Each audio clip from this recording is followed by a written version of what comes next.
Hello students, welcome to Phoenix edu. તો આજે આપણે એવા વિધેયો જોશું કે જેમના પરિમાણો હોતા નથી।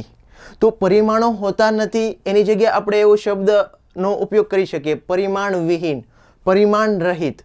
તો આપણે ચાલો જોઈએ કે જેવા વિધેયો જેના પરિમાણો નથી। પરિમાણ વિહીન અથવા તો પરિમાણ રહિત વિધેયો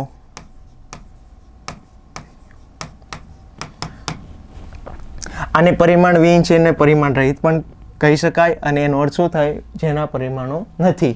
તો તમારી પાસે સૌપ્રથમ આપણી પાસે માની લો કે e⁻x આપેલું છે, કે પછી આપણને આપેલું છે, આનો અર્થ થાય એન્ડ e⁻x એન્ડ a⁻x, જ્યાં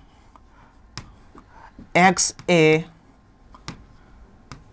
પરિમાણ વિહીન છે। તો જ્યારે પણ તમને આ રીતના ઘાતાંકીય વિધેયો આપેલા હોય ને, ત્યારે એની જે ઘાત હોય ને, ઘાત એ કેવી હોય? પરિમાણ વિહીન હોય છે। એવી જ રીતના માની લો કે તમને લોગ આપેલા હોય, માની લો કે log x, જ્યાં x એ પરિમાણ વિહીન છે।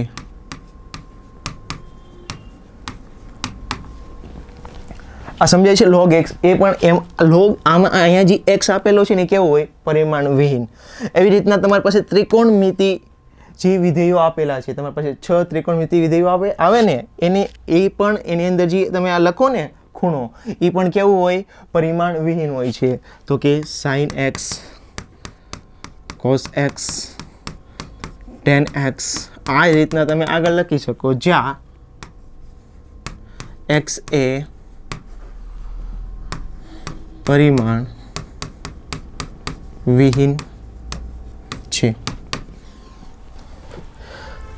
તો આ તમારી પાસે આ કેટલાક વિધેયો છે કે જે કેવા છે? પરિમાણ વિહીન છે। હવે જો આ વિધેયો છે ને એનો ઉપયોગ કરે MCQ બનાવવામાં, અને આમાંથી MCQ બનાવે, કઈ રીતના MCQ તમને આમાંથી પૂછી શકે તો એનું જોઈએ। તમારે એટલું જ યાદ રાખવાનું, જ્યારે પણ ઘાતાંકીય વિધેયો હોય કે આ log આપેલો હોય, કે જ્યારે તમને આ ત્રિકોણમિતિના વિધેયો આપેલા હોય, ત્યારે જે અહીંયા જે આ જે x છે એ કેવા હોય છે? પરિમાણ વિહીન અથવા તો પરિમાણ રહિત હોય છે। તો આમાંથી કયા પ્રકારના પ્રશ્ન, કયા પ્રકારના ક્વેશ્ચન કે કયા પ્રકારના MCQ પૂછાઈ શકે? તો ચાલો આપણે ઉદાહરણ જોઈએ। તો માની લ્યો કે તમારી પાસે આ રીતના આપેલું છે log ax પ્લસ b, જ્યાં x અંતર હોય તો a અને b ના પરિમાણ શોધો।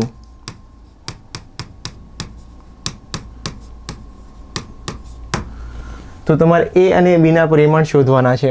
તો તમને ખબર છે, જો ax પ્લસ b, જો તમે આ પાછળ જુઓ તો જ્યારે તમે લોગની આ જે આપેલું હોય ને અંદર જે આખે આખું ટર્મ જે પદ, એ કેવું હોય? પરિમાણ વિહીન હોય છે। તો આ આખે આખું કેવું થશે? પરિમાણ વિહીન થશે। આના શું તમે લઈ શકો? બધી ઘાત m0, l0, t0, a0, k0, જેટલા પણ તમારી પાસે હશે બધા કેવા હશે? એના જે ઘાત હશે એ કેટલી હશે? 0 હશે। એને શું કહેવાય? પરિમાણ વિહીન।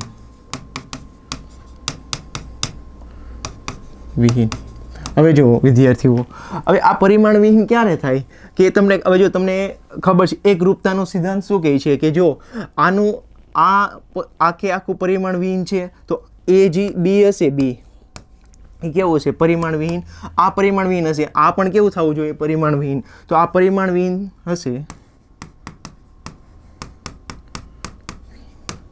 તો આના તમે શું લખી શકશો? m0, l0, t0, અને જેટલી પણ પદો હશે બધાની ઘાત કેટલી હશે? 0 હશે। b પરિમાણ વિહીન થશે। હવે જો ax, હવે આના તમને ખબર છે એકરૂપતાનો સિદ્ધાંત શું કહે? જ્યારે પણ સરવાળો બાદબાકી થાય ત્યારે જે પદો ઉમેરાય કે બાદ થાય એના પરિમાણો કેવા હોય? સમાન હોય। તો આ b પરિમાણ વિહીન છે, તો પણ ax પણ કેવું થશે? ax પણ પરિમાણ વિહીન થશે। પરિમાણ કેવું થશે? વિહીન।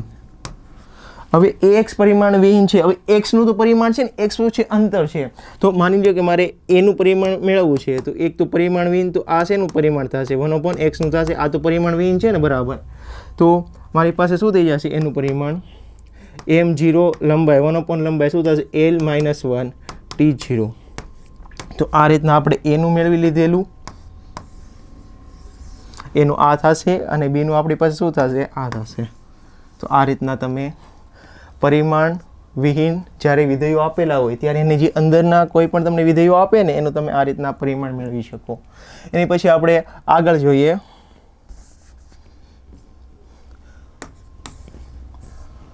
e⁴ v b જ્યાં v વેગ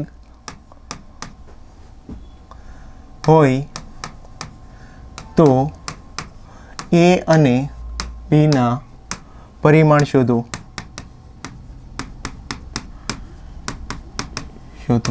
હવે જો તમને ખબર છે વિદ્યાર્થીઓ, આ આખે આખું e⁴x બરાબર આને કમ્પેર કરો તો av + b.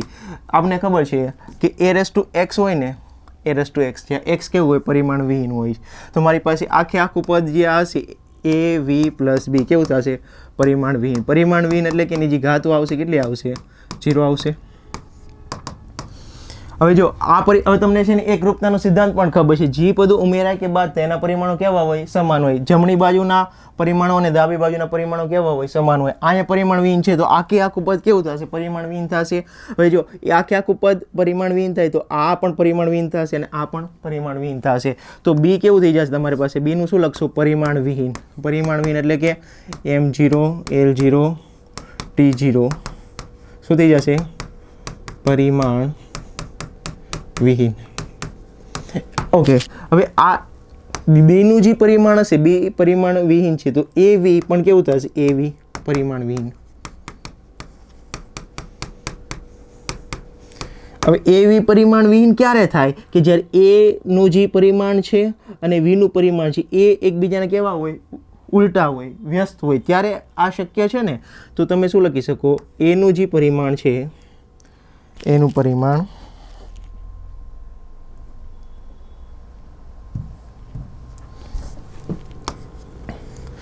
એનું જે પરિમાણ હશે એનાથી વ્યસ્ત હશે v નું પરિમાણ. તો v નું પરિમાણ તો શું આવે? તમે શું લખશો? l1 t - 1. તો તમારી પાસે એનું પરિમાણ શું થઈ જશે? ઉપર જાય તો માઇનસ થાય, તો l - 1 અને t ની કેટલી થઈ જશે? 1 થઈ જશે. તો આ કેનું પરિમાણ થઈ ગયું તમારી પાસે? એનું પરિમાણ થઈ ગયું. તો આ રીતના તમને ક્વેશ્ચન પૂછી શકે એક્ઝામમાં.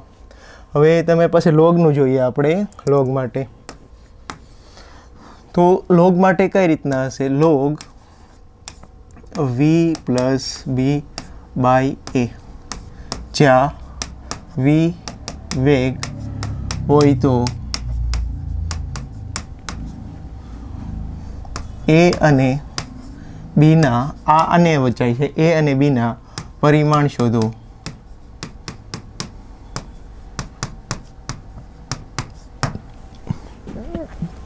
આખે આખું કેવું થશે? log x. અહીંયા જોયું ને આપણે log x આખે આખું અંદર જે હોય ને કેવું હોય? પરિમાણ હોય, પરિમાણ રહિત હોય. તો અહીંયા આપણી પાસે આખે આખું પદ થશે x બરાબર શું થઈ જશે? a v + b / a કેવું થશે? પરિમાણ વિહીન. વિહીન અથવા તો પરિમાણ રહિત. આ ક્યારે થાય? જ્યારે આના જે પરિમાણો છે એ જ પરિમાણો આના હોય ત્યારે એકબીજા કેન્સલ થાય અને જવાબ શું આવે? પરિમાણ વિહીન. હવે તમને જો આનું શું પરિમાણ હશે? આ વેગ છે તો વેગમાં હંમેશા વેગ જ ઉમેરાય, વેગ જ બાદ થાય. પરિમાણોના એકરૂપતાનો સિદ્ધાંત યાદ કરો.